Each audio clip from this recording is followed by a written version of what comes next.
Hi my salty pecans, and welcome back to my channel. If you're new here, hi, my name is Pamela, and on today's video we are doing our plant of the month, and this is for the month of June 2022. And of course it is featuring this beauty right here, this gorgeous Ficus ruby Elastica. So if you are interested in basically just a bit more information about this baby and why I chose it for the month of June 2022, then keep on watching.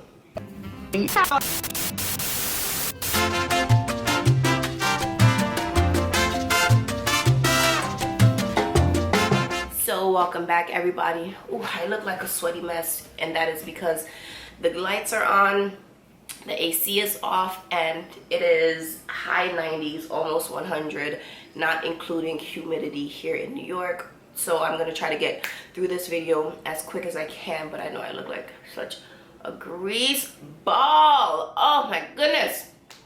So yes, this is my beautiful Ficus ruby Elastica, and you're probably like, ooh, this plant looks a little wonky. Shh, it's not. Let me give you the backstory of this beauty.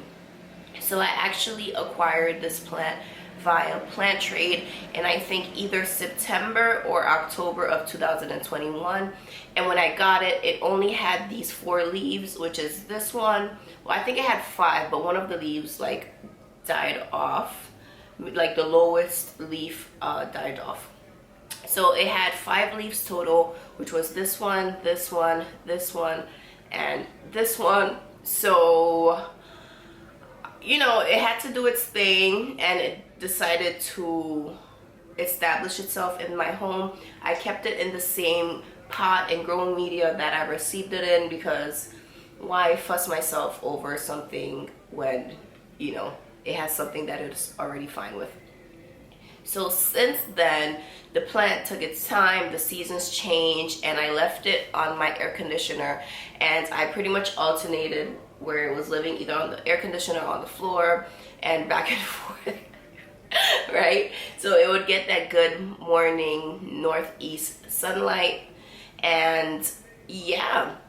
So since then, the first leaf that it decided to put out was this little itty bitty baby one. It was so cute, look how tiny that is. And every leaf since then has gradually gotten larger and larger, and I'm excited for the leaves to actually get as like huge as the older ones did. So this was the first one that it pushed out, and then it pushed this one out, as you can see, size difference, you know, and then it pushed this one out. So compared to the first little leaf, this one is like, you know, pretty large. Then it pushed this one out, which was slightly larger, and then it said, I'm hungry, I'm going turbo-tastic, and it pushed out this pretty large leaf right here. And then this one is still soft. It's the newest one that just came out, so it hasn't even hardened yet, and this is the new one. So I think it's pretty close to, you know, the other older leaves in size. And in regards to Ficus, since I already do own a fiddly fig tree, aka Toby, I know Ficus don't really care for having wet, soppy soil. So I pretty much treat this plant the same way that I treat Toby. I let it dry out fully, like bone dry, and then I water it. So I know that this plant is actually putting out new growth, so I'm trying to stay a little bit more on top of the watering, but right now this thing is dry AF, and I'm gonna water it with you all at the end of the video, or when I get to the watering portion. So in regards to soil, give your Ficus, give your ruby Elastica a nice, well draining soil, something that doesn't hold on to too much moisture, so you can avoid root rot. That's again what I know for my plants. That's what I've given my plants, and this is the same media, the same medium. Let me go ahead and do it like this so it's not going all over my bed. As you can see, this is what this plant has, right? This is so dry that I could pick the whole thing up like that. So you can see there's some perlite. I think that might be some cocoa husk or coir in there. There is some bark also, And I think that's pretty much it. There's not too much happening in there, and I'm just gonna keep this plant in here until it is root bound, and then that's when I'm going to choose to repot it. But until then, I'm not going to go out of my way and like give this plant a larger space than it needs for now. In regards to fertilization, I've only fertilized this plant when I fertilize my other plants, and I use either the liquid dirt. I fertilize that with liquid dirt. So I'm actually going to fertilize this plant with liquid dirt in my next watering. Not this watering that I'm going to do with you all, but the next one I'm going to provide that and feed the plant with that. And so lighting wise, it lives on my northeast window, so I've moved it now from my bedroom to the plant room, and it lives on the windowsill, and it gets that bright direct sunlight in the morning, and it loves it. I think that's really what is making the leaves larger. The more sunlight that I give it, the larger the foliage is getting.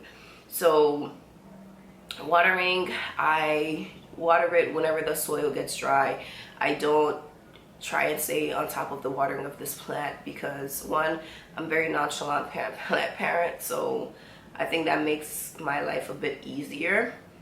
One goal that I do have for this plant is I do plan to notch or pinch it so I can promote branching, but it's not at a size height just yet for me that I want to have it like kind of like spinning off.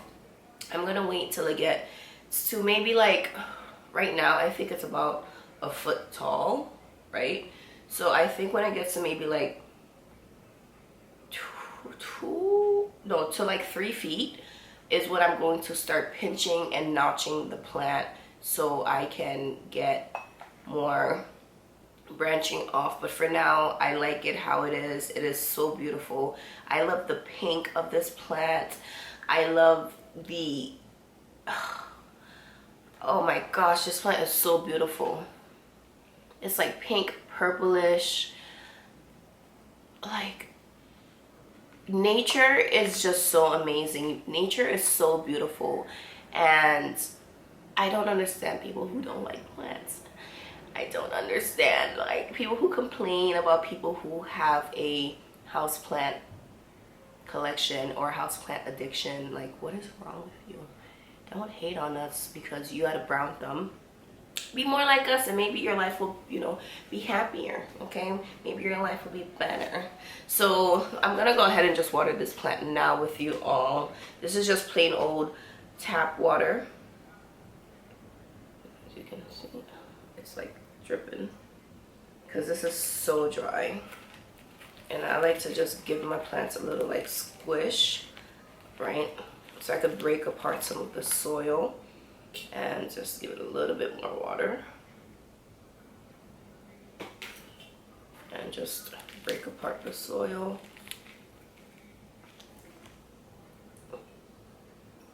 You should see the mess that I'm making on myself right now. And yeah, that's pretty much all that I do. This plant is really easygoing. It's not fussy, and no wonder it's my plant of the month, because I don't like plants that require too much work, because I don't have the time for that in my lifestyle.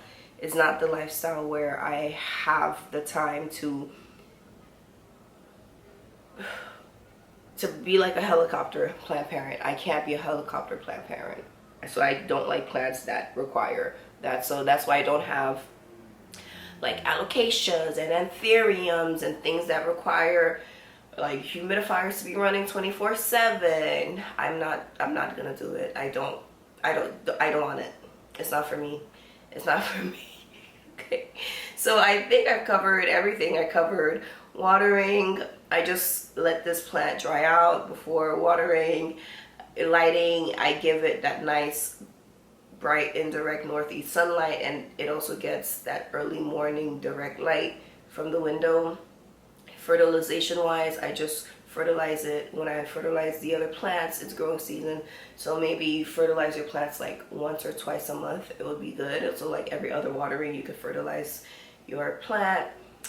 So substrate, give it a well draining substrate. This is very barky, perlite-y and soily.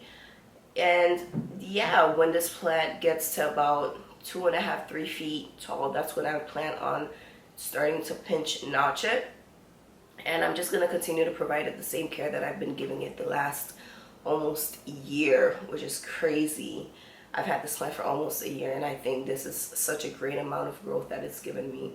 It might not seem like a lot to you all, but it's a lot for me because this plant wasn't doing much. Again, it started off right here, and it's given me all of this beautiful new growth. And I love how the internodes are like pretty close together. They're not like, oh, look at me, I'm like leggy. No, it's very close, so the plant looks full and bushy. Eventually I know these are going to like probably like die off, and that's fine, but for now just keep growing, being tall. And it does have a new growth, a new little sheath right here that's about to pop out a new leaf. So I cannot wait. I love this plant. I'm so happy and proud of it, and this is why it is my plant of the month for June 2022. Let me know down below, my salty pecans, what plant is your plant of the month for June 2022, because this one is definitely mine. And with that being said, thank you so much, my salty pecans, for watching this video. If you liked it, please let me know by giving a big old thumbs up and sharing. Subscribe if you aren't already. Join this little cookie family because we're pretty awesome here. Become a salty pecan, and don't forget to hit the notification bell to be notified every time I upload a new video. Make sure you are also following me on my other social media platforms at HauzPlant, HauzPlant, and definitely check out my second YouTube channel, which is Pamella Pierre. On that channel, I'm doing a bit more lifestyle, fitness, goals, fashion, everything else that does not include plants. So it is NPR, not plant related channel. All of my plant content is on this channel, and everything else is on the other channel. I do have a July goal, which is to get 100 subscribers on that page because it's new, and I think I'm probably at like 10ish right now. So if you aren't already, please do support your girl. Get me to my 100 subscriber goal because it would really mean a lot to me. So yes, my salty pecans, I will see you on the next one. Let's get going. Bye.